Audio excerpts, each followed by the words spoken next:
Coming up on Philosophy Talk. If you really want to listen, don't you need to just be quiet? As Simone Weil says, attention is the rarest and purest form of generosity. How do we pay the right kind of attention to other people's suffering? If you want to learn who someone really is, don't you need to get yourself out of the way? The paradigmatic question for attention for Simone Weil is, what are you going through? What pushed Weil to convert to a mystical form of Christianity? Can we achieve peace and justice just by paying enough attention? How can we elevate all of humanity? We would feel compelled, like an arrow going toward its target, to respond. Our guest is Rebecca Rozelle Stone from the University of North Dakota. The life and thought of Simone Weil. Coming up on Philosophy Talk. Thank you for downloading this episode of Philosophy Talk. Did you know that we've got a library of more than 600 other episodes over at our website? Yeah, philosophytalk.org, we question everything. Except your intelligence. From Aristotle to Zhuangzi, from anarchy to Zen. Become a subscriber today at philosophytalk.org. Coming up on Philosophy Talk. If you really want to listen, don't you need to just be quiet? As Simone Weil says, attention is the rarest and purest form of generosity. How do we pay the right kind of attention to other people's suffering? If you want to learn who someone really is, don't you need to get yourself out of the way? The paradigmatic question for attention for Simone Weil is, what are you going through? What pushed Weil to convert to a mystical form of Christianity? Can we achieve peace and justice just by paying enough attention? How can we elevate all of humanity? We would feel compelled, like an arrow going toward its target, to respond. Our guest is Rebecca Rozelle Stone from the University of North Dakota. The life and thought of Simone Weil. Coming up on Philosophy Talk. Next month, join us for 2 live recordings of Philosophy Talk. On Tuesday, November 12th, we'll be at Kepler's Books in Menlo Park, asking, What's so special about humans? With Peter Godfrey Smith, author of Living on Earth. And on November 19th, we'll be at the Stanford Humanities Center, thinking about Mayan philosophy, with Edgar Garcia, author of Emergency, Reading the Popol Vuh in a Time of Crisis. Tickets and more information about both shows at philosophytalk.org.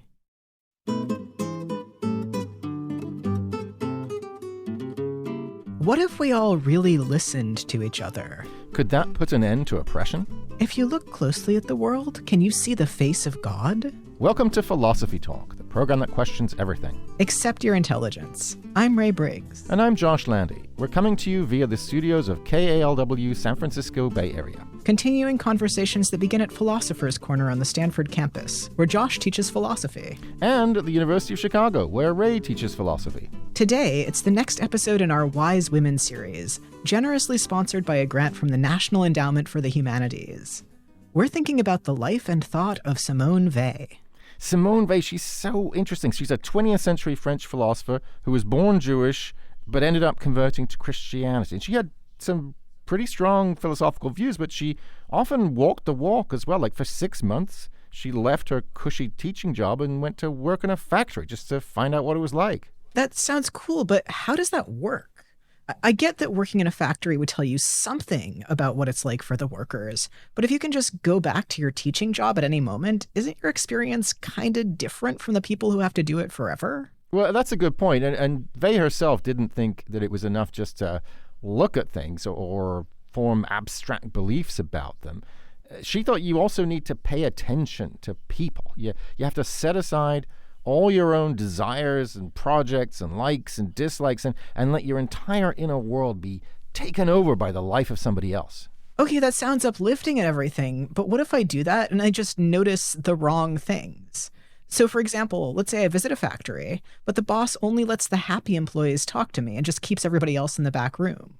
Or maybe the boss isn't doing anything, but I just happen to meet the one employee who's genuinely contented with their lot, and everybody else at the factory is miserable. Why should I base my whole attitude on that one interaction? Well, you shouldn't. I mean, and that's why Weil spent a full 6 months in that factory. Attention isn't a one-shot deal. You got to go out and talk to all kinds of people, and you got to really listen to them as deeply as you possibly can. Oh, sounds like you could do that forever. Now you're getting it. That's the right way to live, fully giving yourself over to other people. No, Josh, that's the wrong way to live. While you're out there thinking your beautiful thoughts about the plight of the workers, the factory is still grinding along, oppressing them. At some point, you have to do something. But Weil did do something. Quite a lot of things, actually. She helped dissidents flee from Germany when Hitler rose to power. And when the Civil War broke out in Spain, she went to fight against the fascists. Great, so she was a woman of action. But I still don't understand the point of all that extra contemplation. Look, you need to think first to make sure you do the right action. Suppose you see a little old lady at a crosswalk. Yeah, you leap into action and help her across the street. Then it turns out she was waiting for a bus. She never wanted to cross the road in the first place. You just made her miss her bus. Okay, I see why it's important to be attentive to other people's needs, but I still think Weil was an overthinker. She ended up moving away from enacting political change and toward Christian mysticism. She said, and I quote, "We must abandon the notion of progress. We must get rid of our superstition of chronology in order to find eternity." Yeah, I'm not sure I'm fully on board with that either, but I still find something genuinely inspiring about her later philosophy. She ended up thinking that literally everything in the world can be beautiful. Just look hard enough at the world, and you'll see the face of God. Yeah, she said, we must love all facts, because in each fact, God is there present. Exactly. Isn't that great? No, it's terrible. You want to love the fact that the workers are oppressed? What happened to paying attention and seeing people suffering? Well, sounds like we have a lot to ask our guest. It's Rebecca Roselle Stone, author of Simone Weil, A Very Short Introduction. But first, let's hear more about Simone Weil's life. People talk about her tragic early death, but her life story has a lot of joy and brightness in it too. So we sent our roving philosophical reporter, Cheryl Kaskowitz, to find out more. She files this report.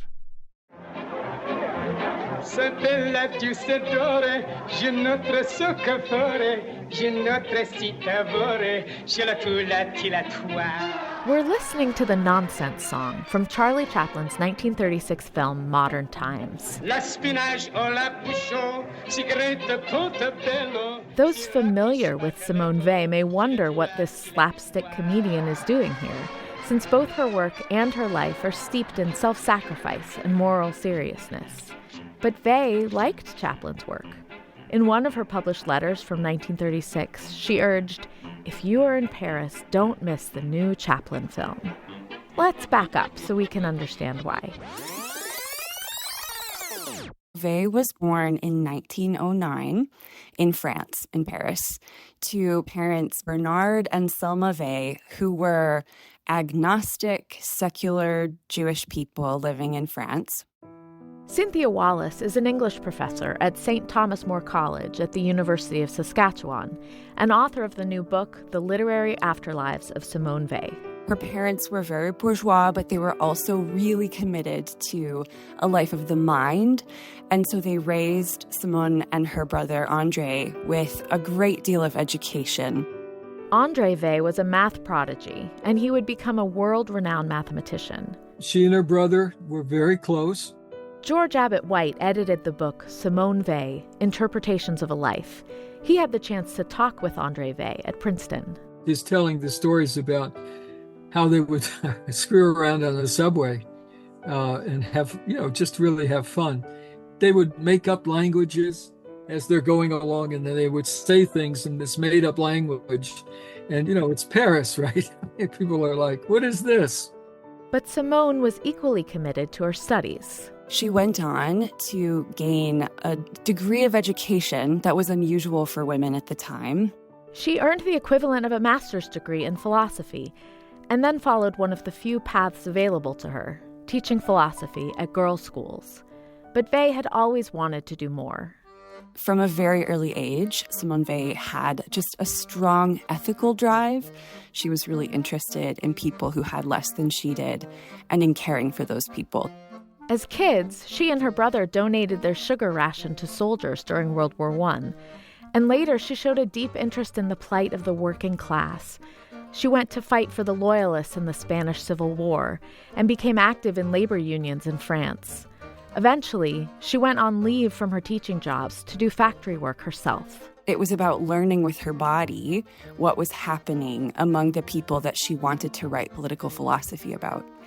And so it was grueling for her to attempt, but it was also dehumanizing labor for everyone. And that was one of her primary realizations during the time. This is where Charlie Chaplin makes his appearance. Section 5, give it the limit.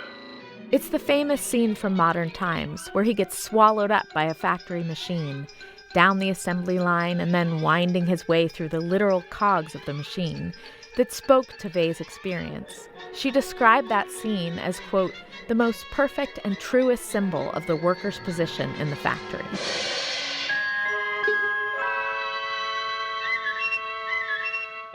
As the Great Depression gave way to the Second World War, Weil was forced to flee Nazi-occupied Paris, going to New York with her family. But she was keenly committed to getting back to France or to Europe and being part of the war effort.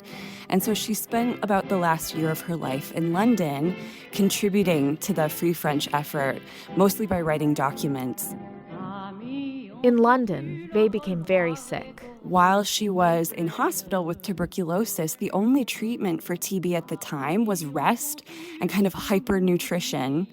And she refused that out of solidarity with those who were in other parts of the war suffering more than she was.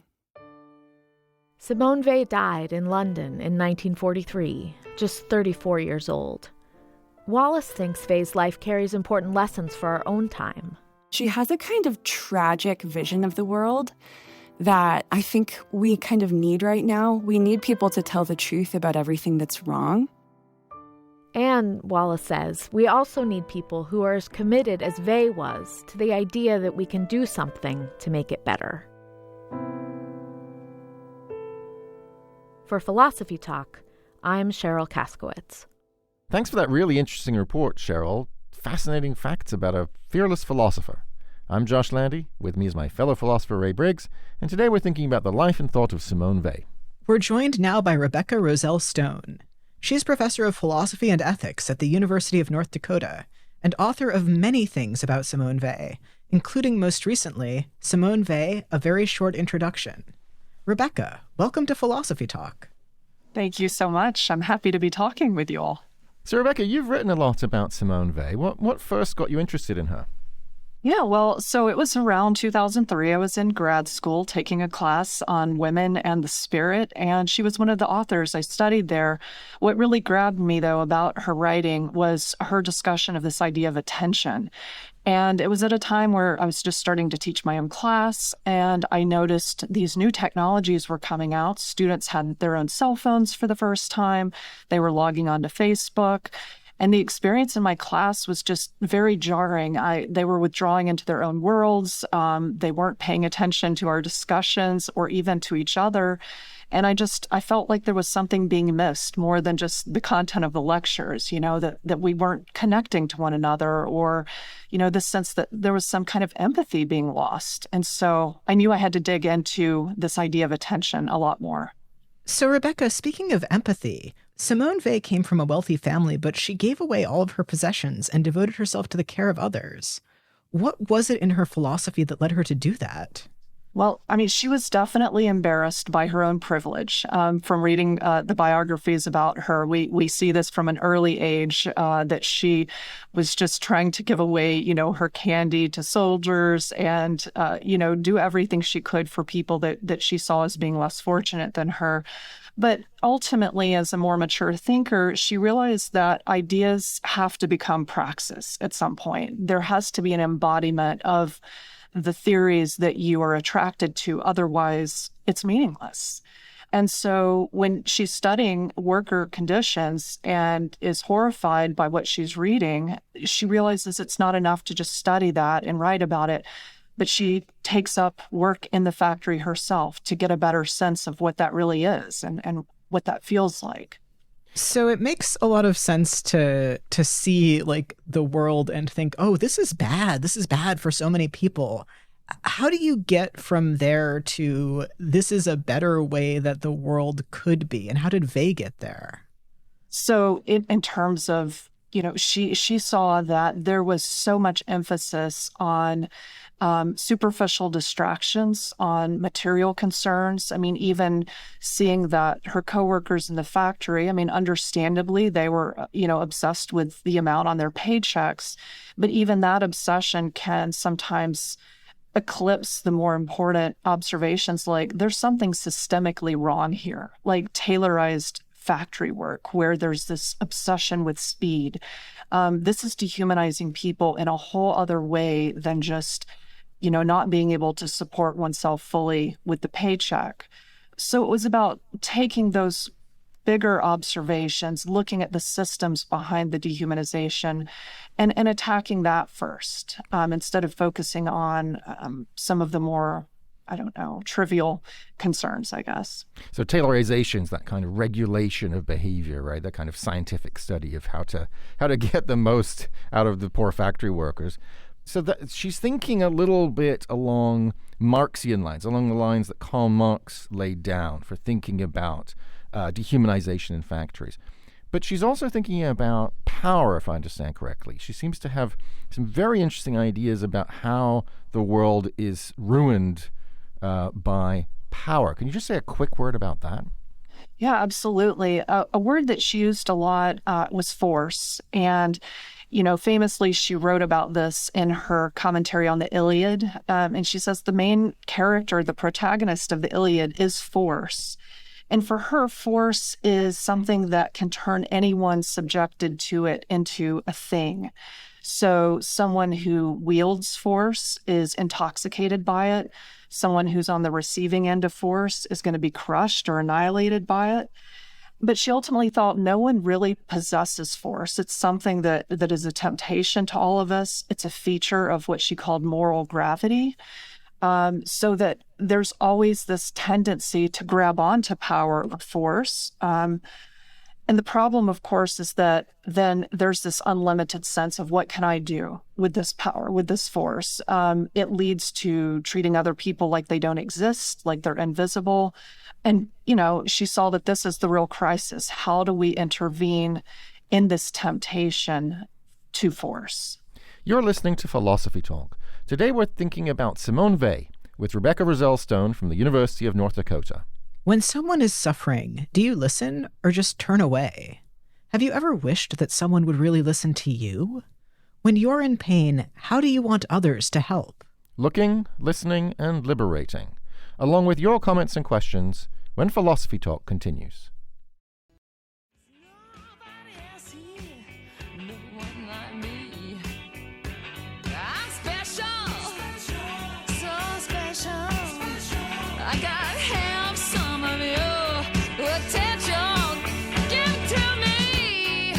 Attention.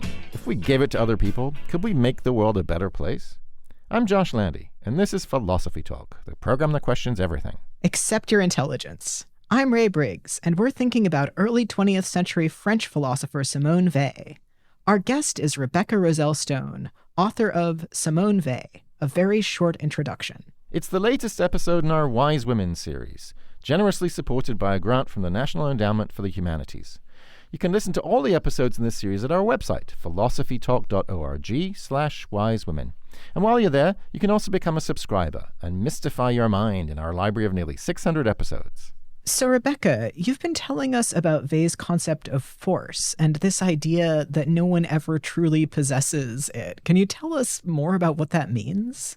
Sure. So she believed that power is something that's always precarious. It can't be absolute. So in other words, like if a person who, gets elected, let's say, thinks that they have power, that's only enabled by those who are willing to acknowledge that power, who are willing to submit to it. And so there's this tendency with someone who has power for the moment to want to try to hold on to it, to accumulate more of it. And yes, sometimes to wield force in order to try and retain it.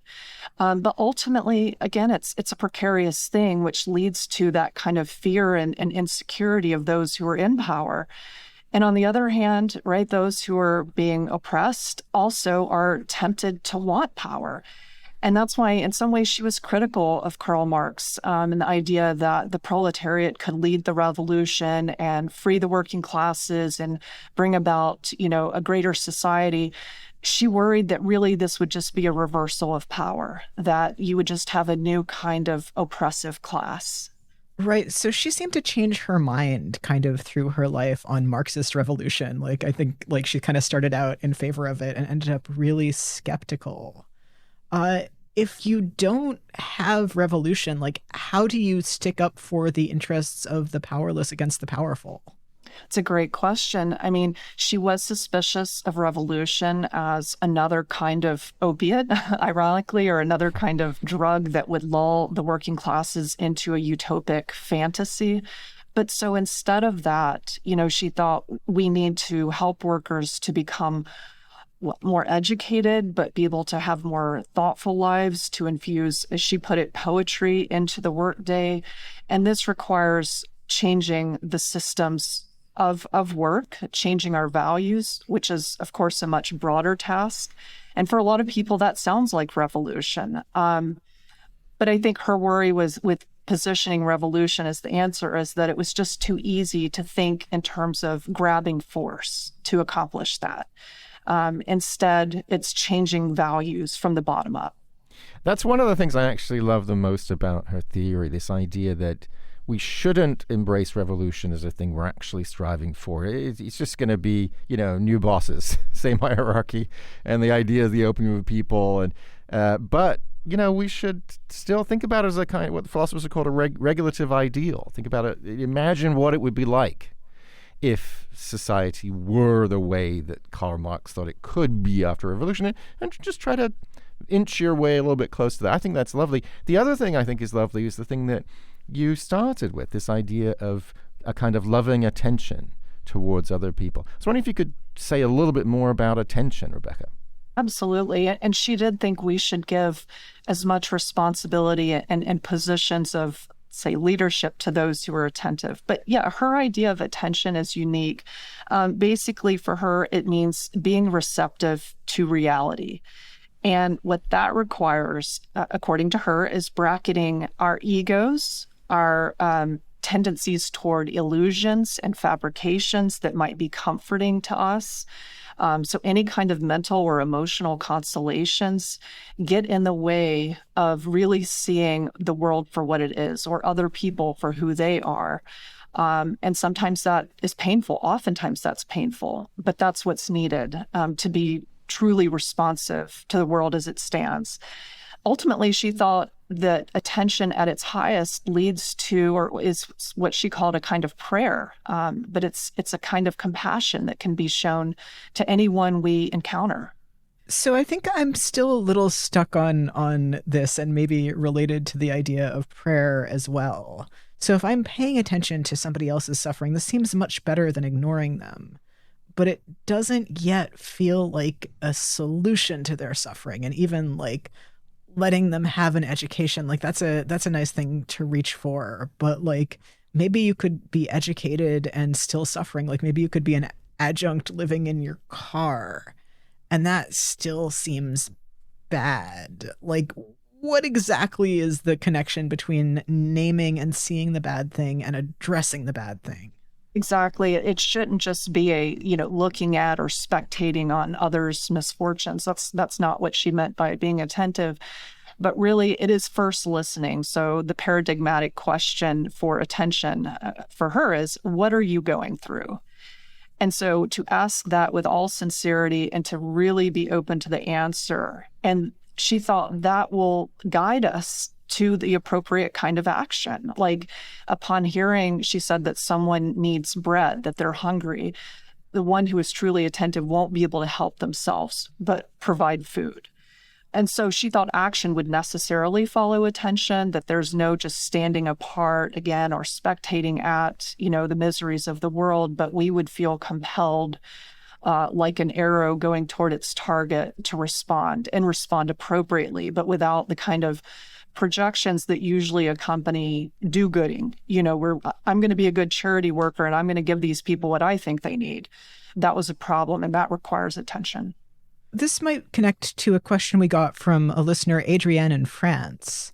So she asks, what role does the cultivation of an aesthetic disposition have in Weil's effort, still urgent today, to, quote, change the physical relationship between oneself and the world as, through training, a worker changes the relationship between himself and his tools? Well, that's a great, complicated question. So the aesthetic orientation that she talks about is also, of course, rooted in attention. But specifically when it comes to aesthetics, it's about becoming open to the impersonal and the necessity, as she puts it, of the world. So the kind of scenes that we often recoil in horror from, like waves in the sea that are overwhelming a ship, right? To come to appreciate that as not that this feels like a good thing, but this is real. And there's something in reality that is beautiful. It's not because of our own taste, right? It's totally divorced from that, but it's getting to the root of what is universal in the world. So the kinds of aesthetic appreciation that she had would be like the ancient Greeks and their appreciation for kind of eternal, timeless beauty, or the play by Sophocles, Antigone, where, here's this woman crying out for justice for her brother. That's the kind of thing that transcends time, she thought, and that's what we need to tap into when it's about connecting with the world, because we shouldn't be rooted to just particular instances that call to us specifically, but see that there's something bigger that needs response. You're listening to Philosophy Talk. Today we're talking about the life and thought of Simone Weil with Rebecca Roselle-Stone from the University of North Dakota. Okay, so Rebecca, I'm in a literature department. I'm a big fan of the arts, but I'm not totally convinced that beauty is going to make us better people. I think that seems to be, if I'm understanding correctly, part of Weil's picture, that, if I perceive this special kind of beauty in the world, or I perceive the world as beautiful, if I'm sensitive to great artworks like the Antigone, I'm ultimately going to be better at paying attention and thereby at being a moral agent, at treating people right. But, beauty is also Helen of Troy, right? Beauty is also a lot of stuff that causes mayhem. And so, much as I'm a lover of the arts, I sort of wonder, is it really guaranteed to make people better people, more moral people? Well, when we see beauty as something that's impersonal, that includes, yes, even the Helen of Troy, we're more connected to what's real, they thought. And that can't help but cultivate better characters. She was very influenced by Plato, and I think we see this line of reasoning in Platonic philosophy as well, that you can't be a good person while living in the cave, so to speak. So being aware, not just aware, but responsive to the world tragedies, and seeing that, it is a strange concept of beauty that it would include these tragedies, but because they're real, she thought that has the function of cultivating us, of edifying us, and making us more sensitive to tragedy where we would tend not to otherwise. And she did also think that there's a problem in a lot of our literature, that it seems to emphasize evil and characterize evil as being glamorous and exciting and interesting, whereas goodness is often portrayed as boring or flat, uninteresting. And she thought, this is the opposite. This is what fiction is doing, is creating an illusion of evil as being somehow spectacular, but really it's boring for her because it comes from the human ego, and that's predictable. It's tiresome, to hear politicians talk about themselves and demonize other people. Like, there's nothing new about that. So good art can help elevate us beyond that, because it's not about the personality. It's not about the ego. It's about something much more transcendent. Okay, so that's helpful, because on that version of the picture, it isn't all art. It isn't all beauty that is somehow pointing us to the real. I mean, I think that would be a strange result, because we have a lot of things in our culture that we would consider beautiful, but that they're not even really trying to get to truth.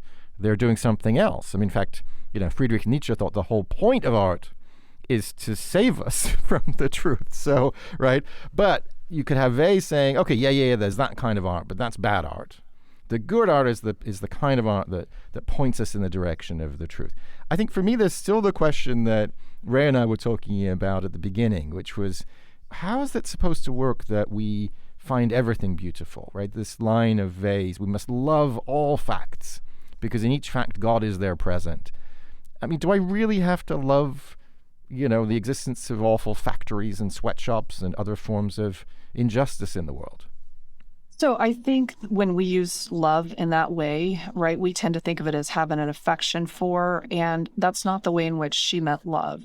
She's using the word love in a way that's much more reminiscent of the Stoics. So it's about acceptance more so.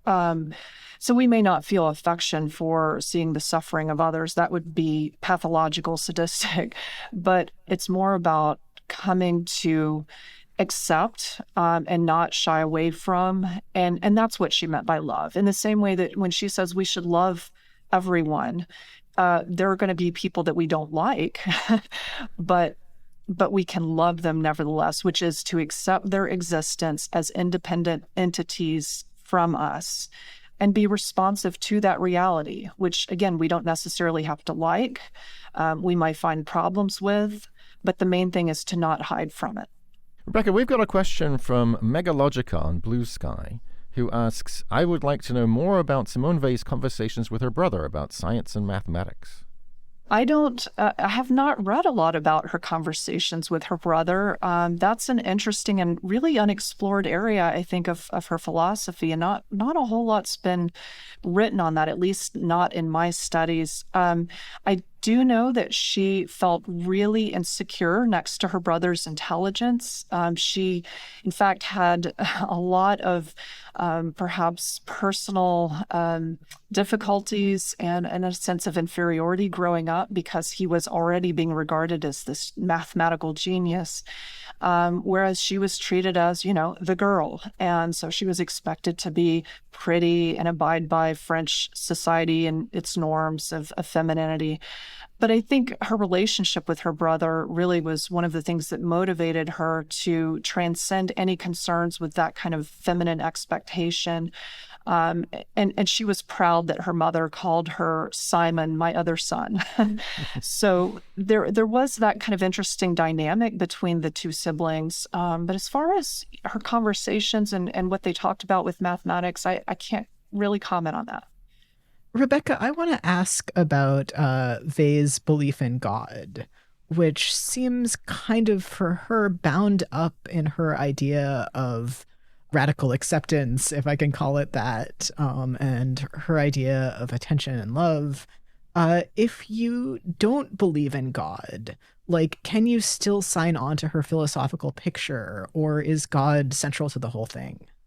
So Weil scholars would probably disagree on this, but I am of the thought that, yes, a person could absolutely be atheistic or agnostic and sign on to Weil's philosophy, because she said things like, we need to be atheistic with that part of our soul that is greedy or consumptive, and I'm paraphrasing here, but that part of us that wants to console ourselves, that wants to elevate ourselves, needs to be rid of religion and the trappings of belief in God, because oftentimes that just exacerbates our egoistic tendencies.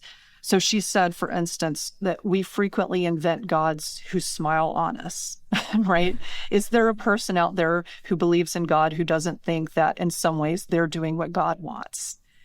How many people actually think that they are a disappointment to God while still believing in God?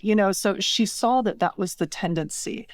So essentially, religion can be a void filler, she said. And so while she was a religious thinker, she thought of God as more of an absence. And in that sense, when anyone is religious in a true sense, there's a yearning for something that is not here and that can't be named and that can't be described. So that prevents that kind of egoistic tendency of like, I know God and God's my best friend and God approves of everything I do. It leaves intact a kind of mystery and ultimately a humility in the face of the unknown. You're listening to Philosophy Talk. Today we're thinking about Simone Weil with Rebecca Roselle Stone from the University of North Dakota. Do you ever feel overwhelmed when you read the news? How do you stay compassionate with all the crises around you? What can we learn from Weil's life and thought about how to live today? Coping compassionately with crises. Plus commentary from Ian Scholes, the 60-second philosopher, when Philosophy Talk continues.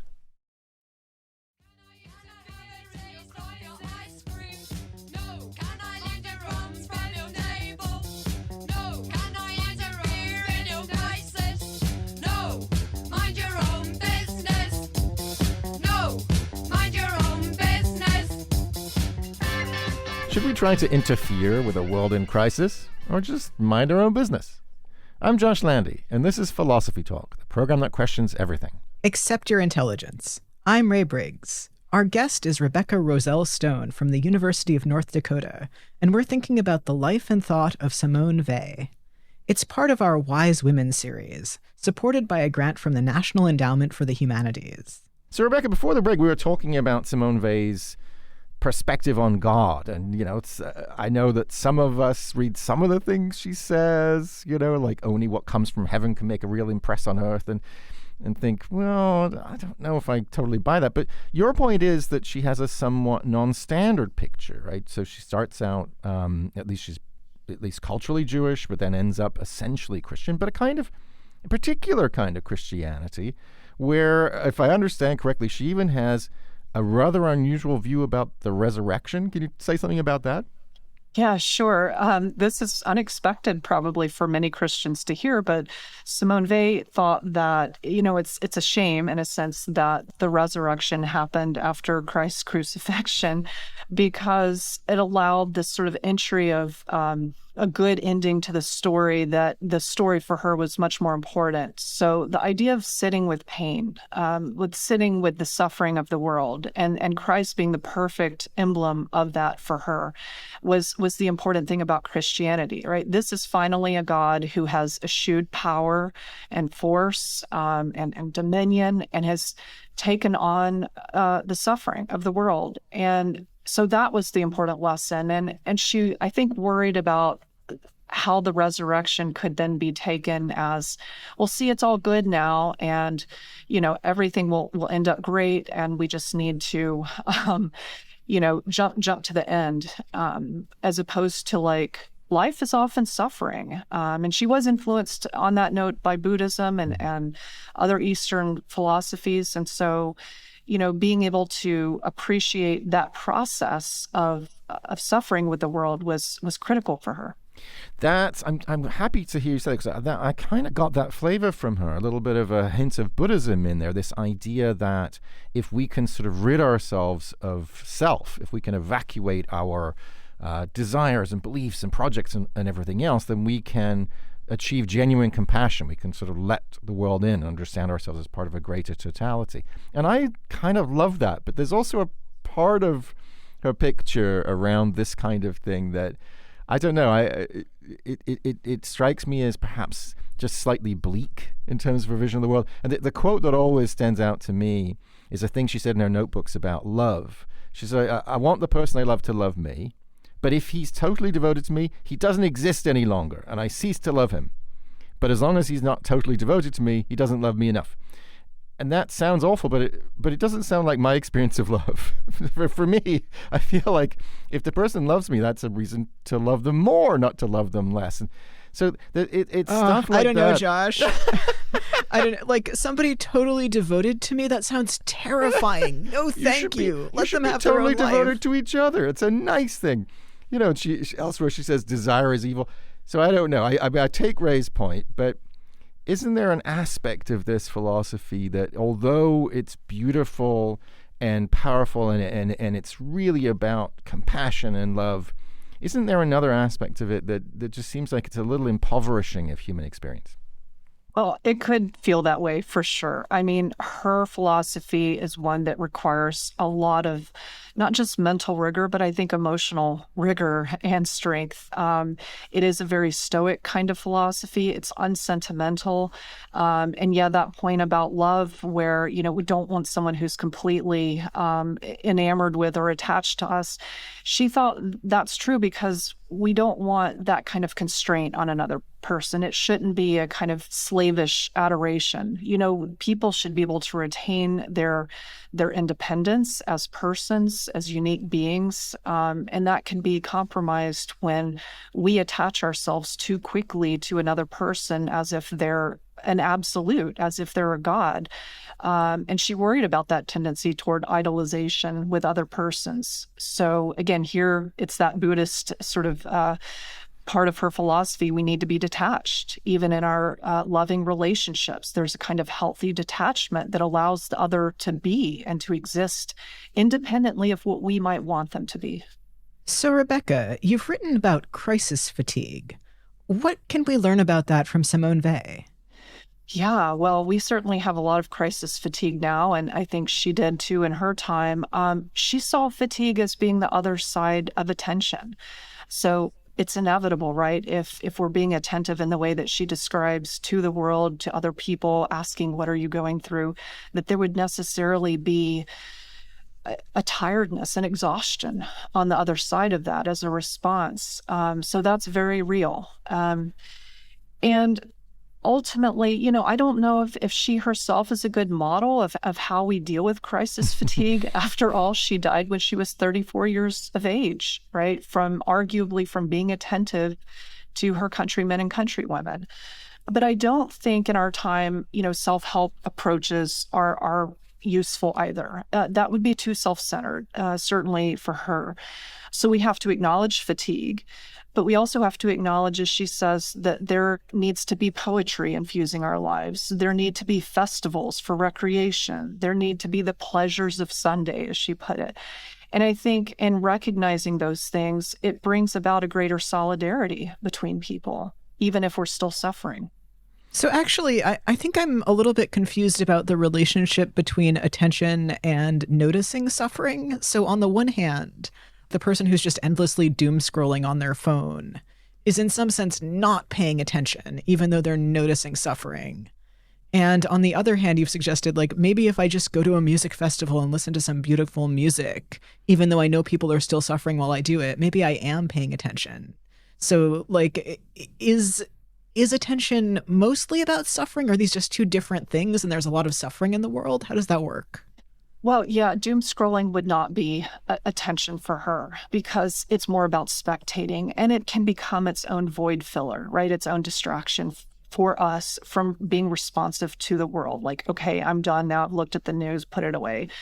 And also, we shouldn't treat those festivals like escapist, outlets, but it is rather about being in person. And this is why she thought it was so important to go into the factories, to work in the vineyards, to be in person with others who are undergoing something, to really listen to them, to take it in, but also then to have moments of rest and recreation with those people, and share in the trials with an idea to hopefully improving those conditions, in conjunction with those others, of course. But yes, it shouldn't just be doom scroll and then we go and free our minds on the weekend by drinking and going to music festivals.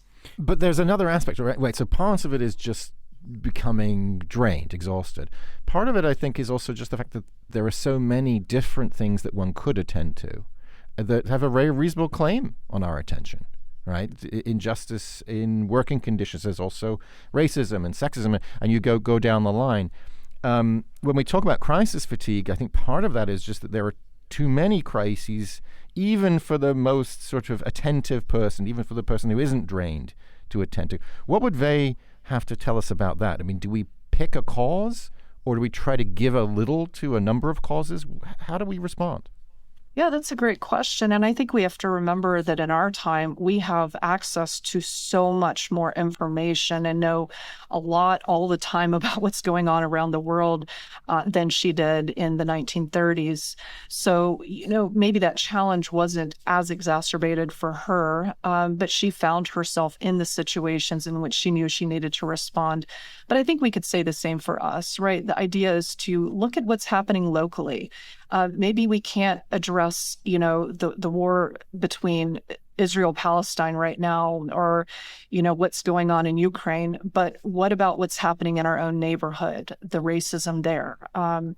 So I think thinking locally would be something that would come out of her philosophy, even though she didn't state that, but it was because of her context. So maybe thinking more in that way, and that, yes, we have limits. We can't possibly respond to everything that calls upon our empathy and attention. All right, so once we've picked which issues to pay attention to, maybe the ones that we can actually do the most about, there's still this issue of avoiding compassion fatigue. And you've named two things that don't work. So don't burn yourself out the way that they did, but also don't ignore other people. So there's probably another option in there. Does Weil give us any idea of seeing what it is?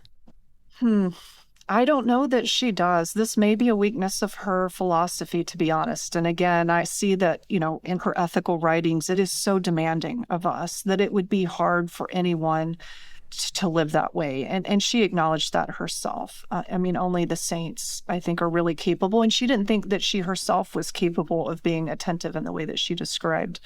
I do think that she might recommend working with other people who are undergoing the same kind of struggles that we are, or who are suffering. That just being in connection, having a kind of solidarity there is something that can help address some of that compassion or crisis fatigue.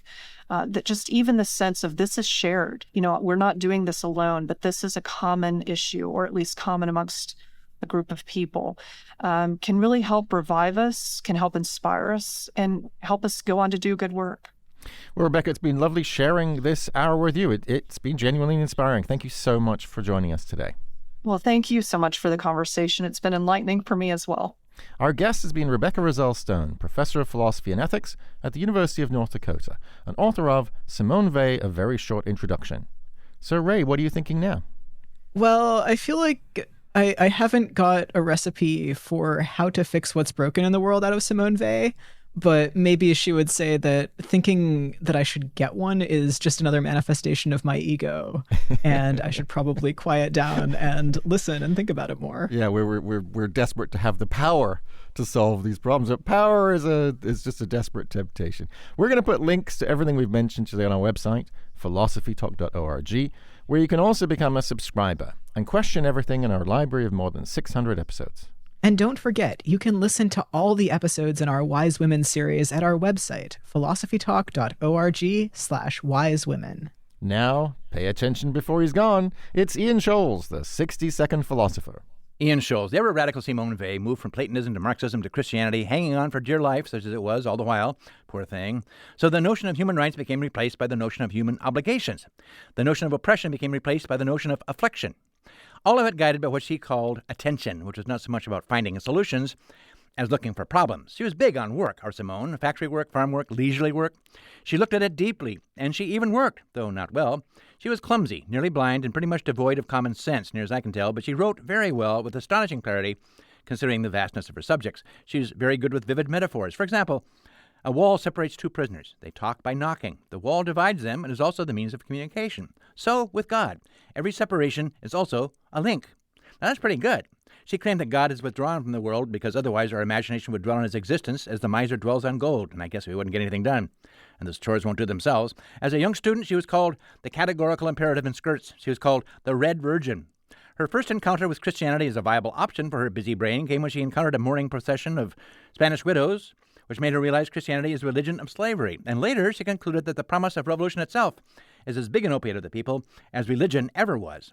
All of which led her to champion a compassion-based morality rather than law or rights, a morality based on a justice that is not of this world, except in the desire for the good that all humans share.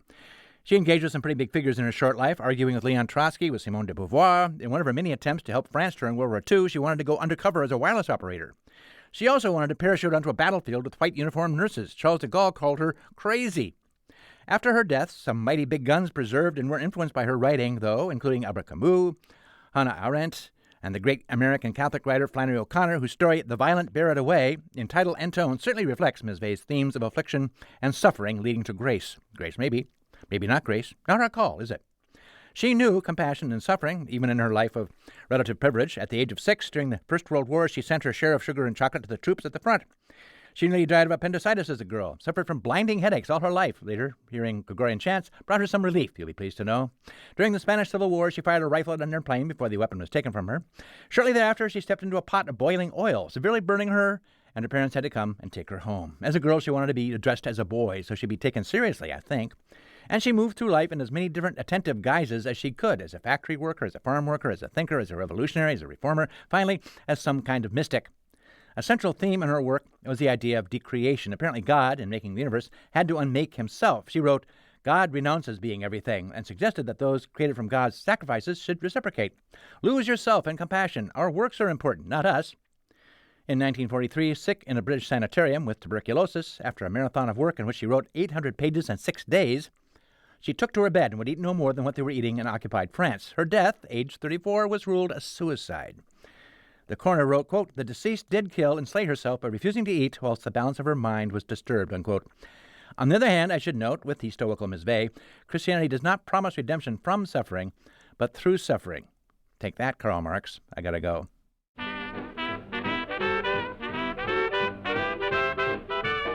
Philosophy Talk is a presentation of KALW Local Public Radio San Francisco Bay Area and the trustees of Leland Stanford Junior University.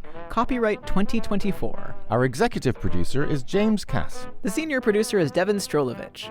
Laura McGuire is our director of research. Thanks also to Pedro Jimenez, Merle Kessler, and Angela Johnston. Support for Philosophy Talk comes from various groups at Stanford University and from subscribers to our online community of thinkers. And from the members of KLW Local Public Radio San Francisco, where our program originates. Support for this episode, and all the episodes in our Wise Women series, comes from the National Endowment for the Humanities. The views expressed or misexpressed on this program do not necessarily represent the opinions of Stanford University or of our other funders. Not even when they're true and reasonable.